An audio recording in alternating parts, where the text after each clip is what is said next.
Bonjour et bienvenue. Aujourd'hui, on plonge dans un sujet qui, je pense, nous donne à toutes et tous un peu le vertige. Comment est-ce qu'on fait pour maîtriser l'intelligence artificielle sans y perdre la tête ? C'est la question à 1 million. Exactement. Et pour y répondre, on a une source super intéressante, une formation vidéo qui a une promesse assez folle, devenir un expert de l'IA d'ici 2026, même en partant de zéro. Ambitieux. Très. Et ce qui m'a tout de suite parlé, c'est le point de départ. Ce sentiment d'être tout le temps à la bourre. On entend GPT 4o, Gemini 2.0, Amazon Nova, et on a l'impression que le train est déjà passé, quoi. Ah mais complètement. La source le dit bien, même les gens qui créent du contenu dessus ressentent cette pression. C'est un tsunami permanent. C'est ça. Mais le diagnostic de la source est intéressant. Le vrai problème, c'est pas tant qu'on est en retard, c'est qu'on n'a pas de carte. On est devant une montagne d'infos, d'outils, sans aucun chemin. Et c'est ça qu'on va essayer de faire aujourd'hui. On va distiller cette formation pour tracer une feuille de route claire. Parfait. Notre mission donc, on décortique ce guide, on en sort les fondations, les compétences, les chemins possibles. L'idée, c'est qu'à la fin, on ait une vision pour soit optimiser son business, lancer un projet, ou juste comprendre ce qui se passe sans se sentir noyé. Allez, c'est parti. Alors, par où on commence ? On commence par prendre un peu de hauteur. La source fait un parallèle avec la révolution industrielle. Classique. Force des bras. Et ça a pris des décennies. L'IA, elle, s'attaque au travail intellectuel. Le travail du savoir ? Exactement. Et la vitesse, elle se compte en mois, pas en décennies. Et ça touche absolument tout. La finance, la médecine, le droit, tout. Et ça, on le voit déjà sur le marché du travail. La source parle des licenciements massifs chez Meta, Google, Amazon. Des boîtes qui investissent des milliards dans l'IA en même temps qu'elles réduisent leurs effectifs. Le message est un peu brutal, non ? Oui, ça peut faire peur, le « automatiser » ou « soyez automatisé », mais là, la source apporte une nuance capitale. Elle cite un rapport du Forum économique mondial. Et les chiffres sont surprenants. Ah oui ! On estime que 92 millions d'emplois vont être transformés ou vont disparaître. Ça, c'est le chiffre anxiogène. Oui, c'est celui qu'on entend partout. Sauf que le même rapport, il prévoit la création de 170 millions de nouveaux emplois. Attendez, quoi ? 170 millions ? 170 millions ! Mais du coup, le solde est positif. Et largement. On parle d'un solde net de 78 millions d'emplois créés. On ne parle pas d'une disparition du travail, mais d'une réorganisation complète. C'est contre-intuitif. Comment on explique ce décalage énorme ? On se focalise sur les métiers qui disparaissent, pas sur ceux qui apparaissent, et la source insiste là-dessus. On aura besoin de stratèges en IA, de formateurs d'IA, d'ingénieurs en prompting. Des métiers qui n'existaient même pas comme concept il y a 5 ans. Exactement. La nature même du travail est en train de muter. D'accord. Mais c'est un chiffre qui est optimiste. Est-ce que la source dit si ces nouveaux emplois seront de bonne qualité ? On ne va pas juste remplacer des cadres par des micro-tâches payées une misère ? C'est une excellente question, et non, la source ne dit pas que la transition sera simple. D'ailleurs, elle donne un autre chiffre du même rapport, qui est peut-être le plus important. 39% de nos compétences actuelles seront obsolètes d'ici 2030. 39%, c'est énorme. Le message, c'est pas « tout va bien se passer ». Le message, c'est « il est urgent d'apprendre ». La seule compétence qui ne sera jamais obsolète, c'est la capacité à apprendre, en continu. Le décor est planté. Une transformation massive et rapide. Et massivement financée. La source parle du projet Stargate. C'est un plan d'investissement américain de 500 milliards de dollars dans l'infrastructure IA. 500 milliards. C'est l'équivalent des investissements dans Internet dans les années 90. Ceux qui ont permis à Google et à Amazon d'émerger. D'accord. Mais la bonne nouvelle, c'est que l'IA est beaucoup plus accessible que ne l'était Internet à l'époque. Notamment grâce aux outils no-code. On n'a plus besoin d'être un génie de l'informatique. Bon, pour construire, il faut des fondations. Et la première, selon la source, c'est juste de parler la même langue. De comprendre le vocabulaire. C'est ça. L'analogie est très bonne. Dire « je fais de l'IA », c'est comme dire « je travaille dans la médecine ». C'est trop vague. L'IA, c'est le domaine. Le machine learning, c'est une spécialité, disons la cardiologie. Et le deep learning, c'est la sous-spécialité, genre la chirurgie cardiaque. C'est ce qui a tout changé récemment. Et dans ce deep learning, la source fait une distinction que j'ai trouvée super claire. Ah oui ? Entre discriminative et générative, c'est ça. L'IA discriminative, en fait, on l'utilise depuis des années. Son boulot, c'est de classer de mettre des étiquettes. L'exemple parfait, c'est le filtre anti-spam. Il regarde un email et il décide, spam ou pas spam. Il discrimine. Et la générative, c'est la nouvelle star. Exactement. Elle ne se contente pas de trier, elle crée. Elle génère du texte, des images, du son, du contenu qui n'existait pas. C'est ChatGPT, Midjourney, c'est elle qui change la donne. D'accord, donc au cœur de cette IA générative, il y a les LLM, les Large Language Models. La source dit qu'ils sont pré-entraînés puis affinés. Ça veut dire quoi concrètement? C'est presque littéral. Le pré-entraînement, c'est comme si on faisait lire à une machine la quasi-totalité d'Internet. Elle apprend la langue, les concepts, les relations entre les mots, elle se forge une culture générale immense. Et l'affinage? L'affinage, ou fine-tuning, c'est la spécialisation. On prend ce modèle très généraliste et on le nourrit avec, disons, des milliers de documents juridiques. Et là, il devient un expert en droit. Je vois.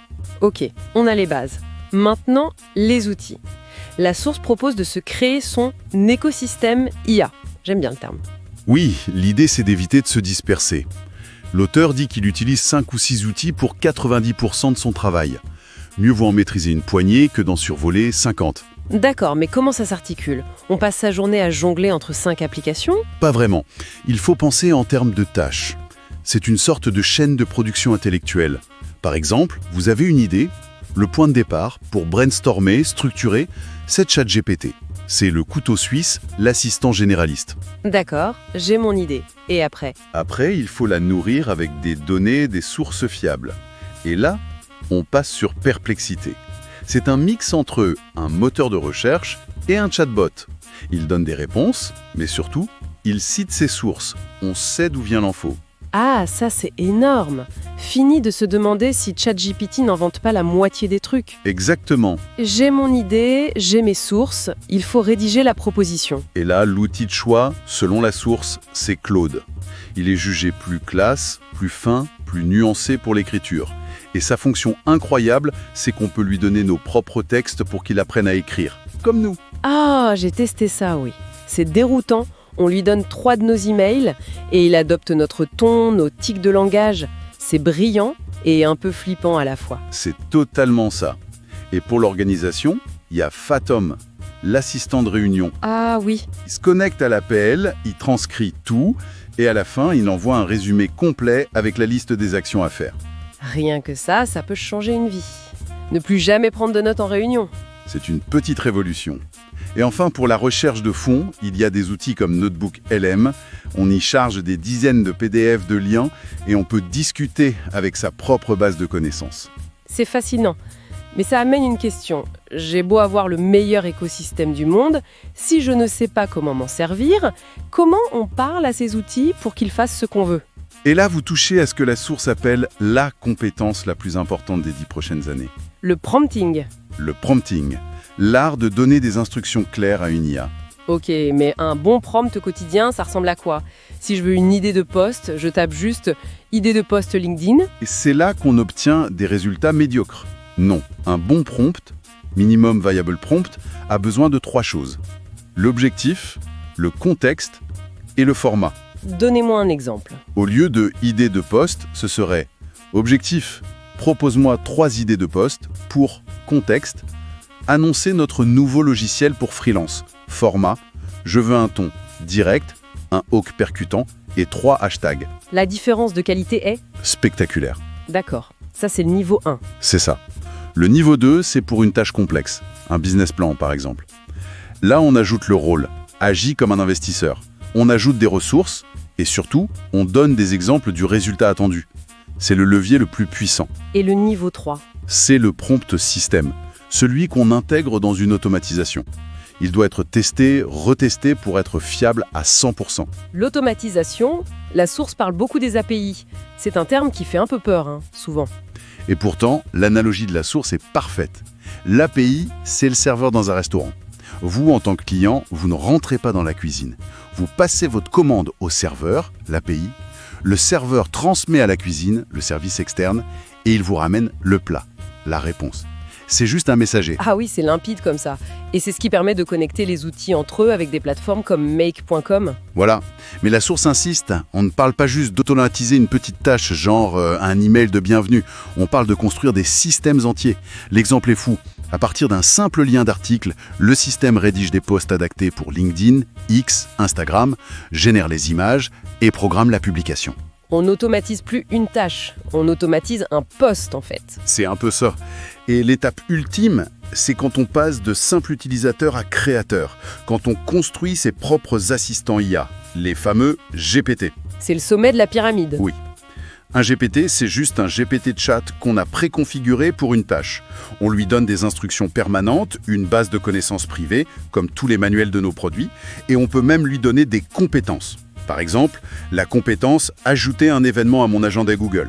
L'assistant devient un agent qui agit. Ok, le tableau est complet. On a les outils, on sait comment leur parler. La grande question, c'est qu'est-ce qu'on en fait ? La source propose 3 chemins. Le premier, c'est d'intégrer l'IA dans son entreprise. Et là, attention à l'erreur classique. Vouloir développer un truc sur mesure tout de suite. Il y a un ordre à respecter. Un ordre très strict. Étape 1, le dirigeant se forme lui-même. 2, il forme ses équipes. 3, il fait un audit externe pour trouver les bons cas d'usage. Et seulement en 4, il développe. C'est très carré. Et pour ceux qui veulent lancer une start-up IA, Là aussi, l'erreur, c'est de construire le produit en secret pendant 6 mois. La méthode, c'est l'inverse. D'abord, on valide le problème. On fait une fausse plage de vente, un peu de pub, et on voit si des gens s'inscrivent. Si oui, on définit un MVP, un produit minimum. On le développe vite, en no-code, et on le co-construit avec les premiers utilisateurs. et la 3e voie, Offrir des services aux entreprises, conseil, intégration. Et là, le conseil est radical. Il faut se nicher. c'est-à-dire Pas dire « j'aide les entreprises avec l'IA », mais dire « j'aide les agents immobiliers à automatiser leurs annonces ». C'est contre-intuitif, mais c'est bien plus efficace. D'accord, donc si on récapitule, le chemin est beaucoup plus clair. On part du contexte global, on se construit son petit écosystème d'outils, on apprend à leur parler avec le prompting, on connecte tout ça et on choisit une stratégie d'application. C'est exactement le parcours.